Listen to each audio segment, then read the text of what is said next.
Нийгмийн эрүүл мэндийн үндэсний төв үзүүлж байна.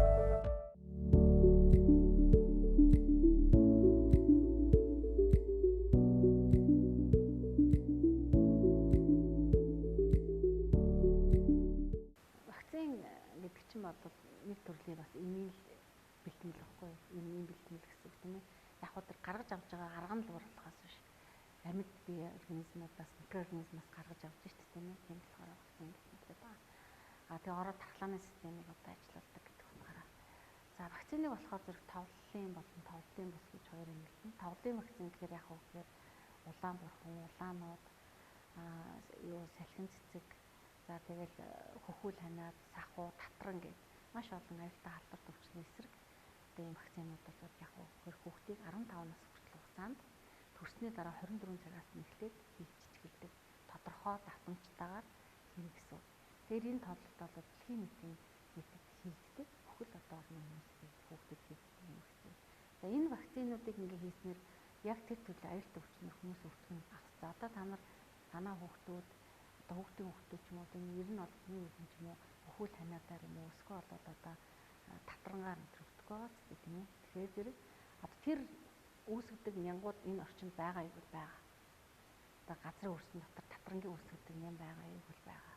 Хөхүүл ханаад юу үүсгдэг нянгууд байгаа юу байгаа байхгүй.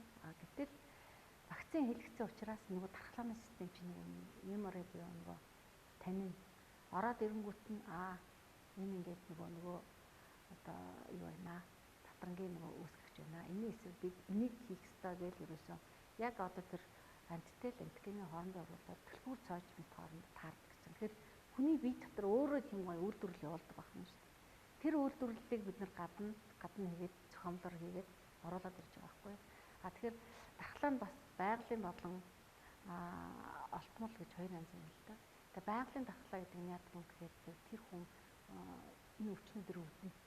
Энэ өвчнүүдээр өвдөөд тэгээ тархлаа тогтно. Тэгэх юм бол одоо нэлээд урт хугацааны тархлаа тогтно. Бас л гэтэл олдмол тархлаа гэхээр зэрэг яг хөхөөр өвдөхгүй вакцин хийлгэлээ тархлаа тогтно. Ямар ч байсан гэсэн тэр аюултай өвчнөр өвдөхгүй, эрендэг зэрэндэг болохгүй, янз бүрийн тийм хүндрэл гарахгүй юм байна. Тэр одоо ковидын вакцины ачаарч гэсэн бид нар одоо өвчлөл буурчлаач тийм ээ. Өвчлөл буураад өдөө хэмжээнд хүрж байгаа, хүндрэлгүй явагдаж байна, хүндрэл багтаа байна гэдэг болоод энэ вакцины ачлал. Вакцин байгаагүйсэн бол одоо бид нар ямар байх вэ гэж төсөөлөх юм. Нийгмийн эрүүл мэндийн үндэсний төв